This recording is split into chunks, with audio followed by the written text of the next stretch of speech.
When I quit driving, my husband also had quit driving prior to me. I needed to get to the doctor. I take the city bus too. I also use the city bus, but there are times that that's not convenient, or if it's really cold and you have to make a change at the station, that makes it more difficult, especially if you're unsteady on your feet. I'm unsteady on my feet right now, and the Gadabout drivers are very accommodating too, and the fish drivers, so that's part of the reason we choose Gadabout and the fish. In Tompkins County, we're a mix of small urban, which is Ithaca, and rural. So there are a number of people who do not have access to transportation or reliable transportation, and the transit operator, TCAT, has fixed routes, so it's not able to reach a large number of people, particularly in the rural context. Way to Go is a transportation education program. We do outreach and education with the public, and we produce brochures. We have a very active website. We go into the community and do outreach around what the various transportation services in the county are that are available. Way to Go is partnering with a number of organizations in Tompkins County that provide volunteer drivers to take people where they need to go where there are not transportation services. So we're helping in a recruitment effort so that each of these organizations can increase the number of drivers and be able to provide more transportation services.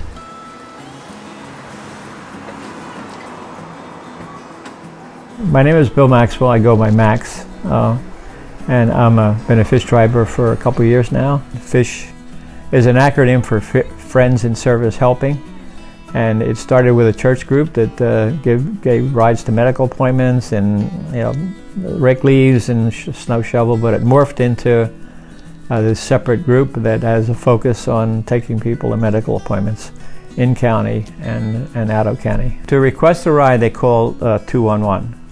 Which is a hotline for several things, but one of them is for fish. They're directed to the person that has the schedule for fish drivers, who's on for that particular period, who is on and really available, and then that person is contacted. So the one big thing for a lot of people who use fish is that fish is completely free. So they don't have to pay anything. They can donate if they want.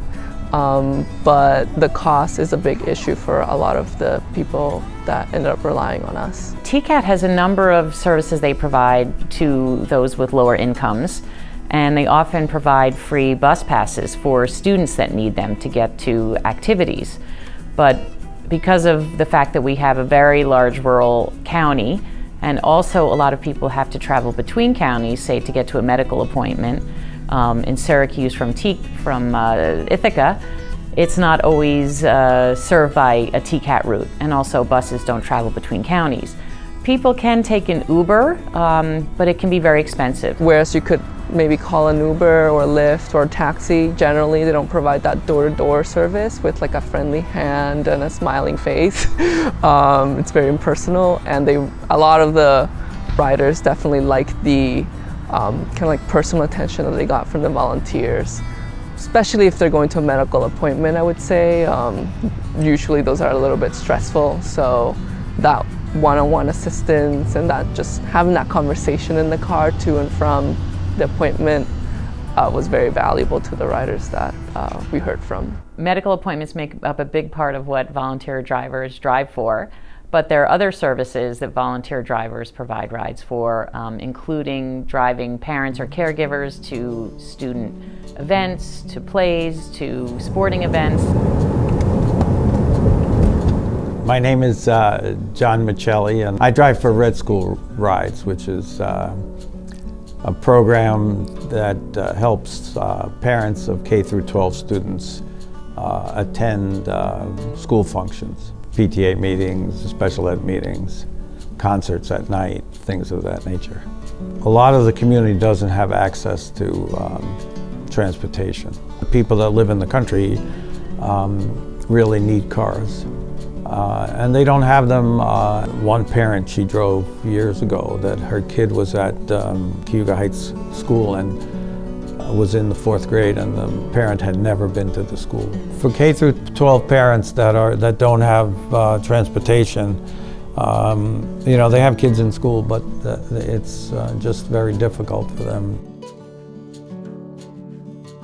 And another program we work with is Disabled American Veterans. Volunteer drivers drive the DAV vans for any veteran to appointments, to VA hospitals, and to clinics. Okay, which way shall I go, dear? I would take that way. Yeah, that way. Okay. The Disabled American Veterans Organization is to service our clients, men and women, who are retired service people from our military. And it has to get them to their hospital, to their doctor's appointments.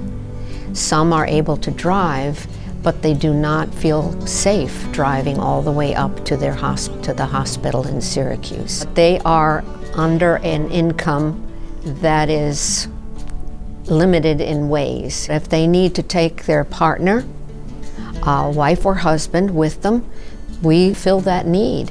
But if they are just trying to get a taxi, it's too much money for them to try to do that on their own. As it's maybe once a week they have to be up for certain appointments. I have one client that has to be up there for 3 days a week. And I can have his wife come with us. I believe it's so important that an organization like the DAV exists, because this way veterans have a way to get to their VA appointments without having to impose on anybody or anything. This organization exists specifically for that, and they can feel comfortable utilizing the service. There are so many veterans or communities who need medical treatment, be it from their service or from their time now. And I think it's just so important that we help the people who gave us so much or willing to put so much on the line. I think being able to drive it may seem like a little thing on our part, but to them it's a very big deal that we can help them get to the VA and to their medical appointments. If it wasn't for this ride, I'd be just laying in a bed someplace dying. So you might say I owe my life to this service. If I were asked, what I get out of this is that I get some perspective on my life. And I'd say that's the main benefit. I meet people that have disabilities and I like to know how they handle that in their life, because it may come from me. There's needs everywhere throughout the county. Fish still kind of separates people a little bit geographically, so if you do live in one of these towns, you can choose to be like the designated driver for people who are requesting rides out of Dryden, for example. So you don't have to come to the city unless you're driving someone to their appointment that's in the city from Dryden. The good thing about the volunteering is that you can do as much or as little as you want in these organizations. So at the very base, you can be a driver and help out a couple hours a week or even a couple hours a month. Some people just could only commit to a couple hours on one day in each month, and they'd be very well accommodated in their schedule. Anything helps, really. More volunteer drivers is the most important thing that all these volunteer driver services need, because even just having one person to take that extra ride means that we can actually give that person a ride. There are some days we have people that need to get up to the VA, and our coordinator is sending out an SOS for a driver. There's not a driver available for that day. We need more drivers. I think one of the reasons why people are afraid to volunteer as a driver is because they feel there's a lot of liability or they need a lot more training. For most of these operations, your regular driver's license will satisfy the requirement, and some of the organizations that may require a CDL will even help you earn them. When we think about liability also, there's so many laws of protecting you as a volunteer. As long as you're volunteering and trying to be helpful, many of the times your liability is small to none. All you really need to do is to have maybe one day a week, maybe one day a month, maybe act as a substitute driver so that you're not scheduled for every day in the week or in the month, and that you like driving, you like people, that you feel comfortable with people, and that you're just there to help them. And that's part of our job. We have a job, which means be compassionate, be patient, and to love your neighbor as yourself. I would say just try it. There's no intense commitment required. Try it out for even just for one day. If you want to start volunteering, even just for the one day, I would reach out to Way to Go. They're connected with all the volunteer driver services available in Tompkins County, and they can help you pair up with the ones that fit your needs and schedule the most.